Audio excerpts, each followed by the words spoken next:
যদি কেউ সালাহ আদায় না করে তাহলে তার অনেক বিপদ হতে পারে।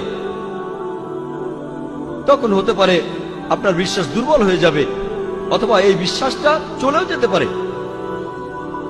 কারণ মানুষ আসলে মনে করে পৃথিবীতে তার যে সম্পদ আর সম্মান আছে এর কারণ হলো পৃথিবীর সব বস্তুগত জিনিস। এভাবে সে আল্লাহ সুবহানাহু ওয়া তাআলার কাছ থেকে দূরে সরে যায়। এই নিয়ম শৃঙ্খলার অভাবেই সে আল্লাহ সুবহানাহু ওয়া তাআলা থেকে দূরে সরে যায়। পৃথিবীর বিভিন্ন জিনিসের মোহ থাকলে, বস্তুগত জিনিসের, তাহলে সম্ভাবনা থাকে যে সে অন্যায় কাজ করবে।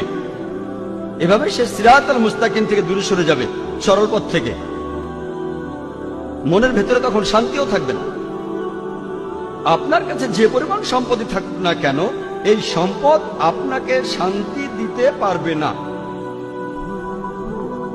আর মানুষজন যে কারণে সালাহ আদায় করে না সেটা হলো তাদের জ্ঞানের অভাব। পবিত্র কোরআন বলছে, সূরা ইমরানের 125 নম্বর আয়াতে উল্লেখ করা হয়েছে, কুল্লু নাফসিন যায়কাতুল মাউত, প্রত্যেক জীবকে মৃত্যু স্বাদ গ্রহণ করতে হবে এবং কিয়ামতের দিন তোমাদেরকে তোমাদের কর্মফল পূর্ণ মাত্রায় দেওয়া হবে। এবং যাকে দোজখের আগুন থেকে দূরে রাখা হবে আর যাকে জান্নাতে দাখিল করা হবে সেই হবে এই দুনিয়ার উদ্দেশ্য পূরণে সফলকাম। কারণ নিশ্চয়ই এই পার্থিব জীবন একটা ছলনাময়, ভোগ ব্যতীত কিছুই না। সালাহ আদায় করলে অনেক উপকৃত হবেন। সালাহ একটা জীবন দর্শন। সালাহ আপনার আত্মিক অবস্থানকে উন্নত করবে, পাশাপাশি শারীরিকভাবে উপকৃত হবেন।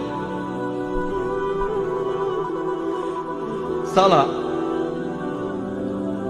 আপনার বিশ্বাসকে বাড়িয়ে দেয়, আপনার বিশ্বাসকে শক্তিশালী করে।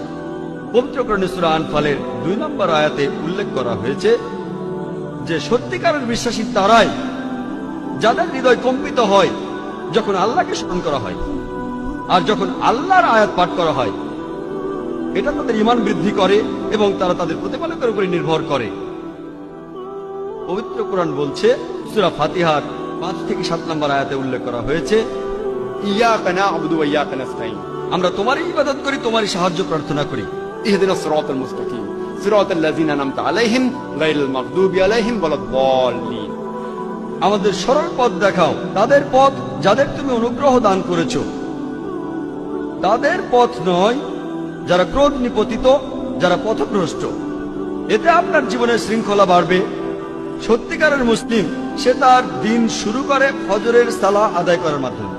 আর ফজরের সালার সময় মুয়াজ্জিন আজান দেওয়ার সময় বলেন, আসসালাতু খায়রুম মিনান নাওম, যে ঘুম অপেক্ষা সালাহ উত্তম, ঘুমিয়ে থাকার চেয়ে নামাজ পড়া উত্তম।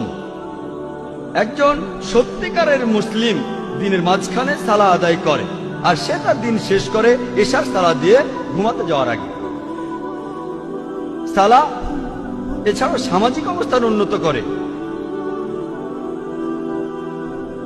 সালাহ আদায়ের সময় যে সমাবেশ, সেটা আমাদের ভ্রাতৃত্ব বোধ বাড়ায়, মমত্ববোধ বাড়ায়, একতা বাড়ায়, আর এটা সাম্যবাদের এক অনন্য দৃষ্টান্ত। সংহতি বৃদ্ধি পায়। সালাহ আদায় করতে গিয়ে সবাই একত্রিত হয় আর তাদের মধ্যে ভালোবাসার বন্ধন জোরদার হয়।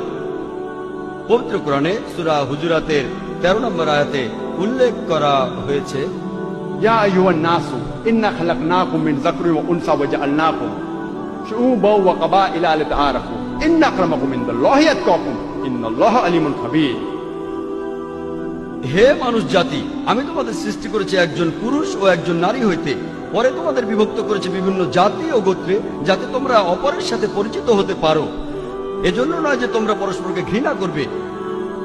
আর তোমাদের মধ্যে আল্লাহর কাছে সেই ব্যক্তি অধিক মর্যাদা সম্পন্ন যে তোমাদের মধ্যে অধিক মুত্তাকি, অধিক ন্যায়পরায়ণ। নিশ্চয়ই আল্লাহ সকল কিছু জানেন, সমস্ত খবর রাখেন। আল্লাহ সুবহানাহু ওয়া তাআলা আমাদের যেটা দিয়ে বিচার করবেন সেটা গোত্র নয়, বর্ণ নয়, ধর্মবিশ্বাস নয়, সম্পদ নয়, লিঙ্গ নয়, সেটা হলো তাকওয়া, অর্থাৎ ন্যায়পরায়ণতা, আল্লাহকে মেনে চলা এবং ধার্মিকতা।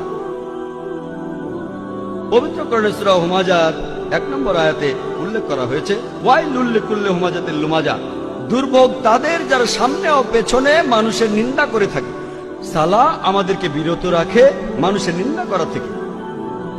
পবিত্র কোরআনে সূরা হুজুরাতের 11 নম্বর ও 12 নম্বর আয়াতে উল্লেখ করা আছে, ইয়া আইয়ুহাল্লাযিনা আমানু, হে মুমিনগণ, তোমাদের মধ্যে কোনো পুরুষ যেন অপর কোনো পুরুষকে উপহাস না করে, কেননা যাকে উপহাস করা হয় সে উপহাসকারী অপেক্ষা উত্তম হতে পারে। কোন নারী অপর নারীকে যেন উপহাস না করে, কেননা যাকে উপহাস করা হয় সে উপহাসকারী অপেক্ষা উত্তম হতে পারে। একে অপরের প্রতি তোমরা দোষারোপ করো না এবং তোমরা একে অপরকে মন্দ নামে ডেকো না। ইয়া আইয়ুহাল্লাযিনা আমানু, হে মুমিনগণ, তোমরা অনুমান হতে দূরে থাকো, কারণ অনুমান কোন কোন ক্ষেত্রে পাপ। একে অপরের গোপনীয় বিষয় সন্ধান করো না এবং একে অপরের পশ্চাতে নিন্দা করো না, পেছন থেকে নিন্দা করো না। তোমাদের মধ্যে কি কেউ তার মৃত ভাইয়ের গোশত খেতে চাইবে? পবিত্র কোরআন বলছে, যদি পেছন থেকে নিন্দা করেন তাহলে আপনি যেন আপনার মৃত ভাইয়ের গোশত খাচ্ছেন, কারণ মৃত ভাইয়ের গোশত খাওয়া হলো দ্বিগুণ অপরাধ। খাদ্য হিসেবে মানুষের গোশত খাওয়া একটা অপরাধ। এমনকি ক্যানিবালরা যারা মানুষের গোশত খায় তারাও কখনো তাদের মৃত ভাইয়ের গোশত খায় না। কোরআন বলছে, যদি পেছন থেকে নিন্দা করেন তাহলে দ্বিগুণ অপরাধ করছেন। অপরাধটা এমন যেন আপনি মৃত ভাইয়ের গোশত খাচ্ছেন। কোন প্রমাণ ছাড়াই কারো ব্যাপারে নিন্দা করো না, এটা পাপ। আর কারো পেছন থেকে নিন্দা করা হলো দ্বিগুণ পাপ, দ্বিগুণ পাপ। আর আল্লাহ সুবহানাহু ওয়া তাআলা এখানে তিনি নিজে উত্তর দিয়েছেন, তোমরা তাকে ঘৃণ্যই মনে করো। সালাহ এটা আমাদের ব্যবসা ক্ষেত্র এবং দৈনন্দিন কাজের মধ্যে সত্যবাদিতা এবং সততাকে বাড়ায়। আমি আগেও বলেছিলাম, পবিত্র কোরআনে সূরা আনকাবুতের 45 নম্বর আয়াতে উল্লেখ করা হয়েছে, উতলু মা উহিয়া ইলাইকা মিনাল কিতাবি ওয়া আকিমিস সালাতা ইন্নাস সালাতা তানহা আনিল ফাহশাই ওয়াল মুনকার, যে তুমি আবৃত্তি করো সেই কিতাব হতে যা তোমার প্রতি প্রত্যাদেশ করা হয় এবং সালাত কায়েম করো, কারণ নিশ্চয়ই সালাত তোমাকে অশ্লীল ও মন্দ কাজ হতে বিরত রাখে। পবিত্র কোরআন বলছে, সূরা ইসরার 81 নম্বর আয়াতে উল্লেখ করা হয়েছে, ওয়া কুল জাল হক ওয়া যাকাল বাতিল ইন্নাল বাতিলা কানা যাহুকা, বলো সত্য এবার উপস্থিত হয়েছে এবং মিথ্যা বিলুপ্ত হয়েছে, কারণ নিশ্চয়ই মিথ্যা তার প্রকৃতিগত কারণেই ধ্বংস হয়ে যাবে। সালাহ আমাদের সত্যবাদী হতে শেখায়। একই ধরনের কথা বলা হয়েছে সূরা বাকারায় 42 ও 43 নম্বর আয়াতে উল্লেখ করা হয়েছে যে তোমরা সত্যকে মিথ্যার সাথে মিশ্রিত করো না এবং জেনে শুনে সত্য গোপন করো না। কোরআন আমাদের সত্যবাদী হতে শেখায় যে সব সময় আমরা সত্যি বলবো। পবিত্র কোরআনে সূরা বাকারার 188 নম্বর আয়াতে উল্লেখ করা হয়েছে যে তোমরা একে অন্যের সম্পদ অন্যায়ভাবে গ্রাস করো না এবং মানুষের ধন সম্পত্তির কিয়দাংশ জেনে শুনে অন্যায়ভাবে গ্রাস করার উদ্দেশ্যে সেটা বিচারকের নিকট পেশ করো না। পবিত্র কোরআন বলছে, ঘুষ দেয়া বা নেয়া নিষিদ্ধ, আপনারা ঘুষ দেবেন না। পবিত্র কোরআন আমাদের দেখিয়ে দেয় কিভাবে সৎ জীবন যাপন করতে হবে। পবিত্র কোরআন মানুষের জীবনে শান্তি এনে দেয়। পবিত্র কোরআনে সূরা রদের 28 নম্বর আয়াতে উল্লেখ করা হয়েছে, নিশ্চয়ই যখন আল্লাহকে স্মরণ করা হয় হৃদয় তখন শান্তি খুঁজে পায় এবং প্রশান্ত হয়। যখন আল্লাহকে স্মরণ করবেন, যখন সালাহ আদায় করবেন, আপনি তখন খুবই শান্তিতে থাকবেন, আপনার হৃদয় প্রশান্ত হবে। সালাহ হলো আল্লাহ তাআলার সাথে যোগাযোগের সবচেয়ে শ্রেষ্ঠ উপায়। পবিত্র কোরআনে সূরা বাকারার 153 নম্বর আয়াতে উল্লেখ করা হয়েছে, ইয়া আইয়ুহাল্লাযীনা আমানুস্তাঈনু বিস-সাবরি ওয়াস-সালাহ, হে মুমিনগণ, ধৈর্য ও সালাতের মাধ্যমে তোমরা আল্লাহর সাহায্য প্রার্থনা করো। ইন্নাল্লাহা মা-সাবিরিন, আর নিশ্চয়ই আল্লাহ সুবহানাহু ওয়া তাআলা ধৈর্যশীলদের সাথে আছেন।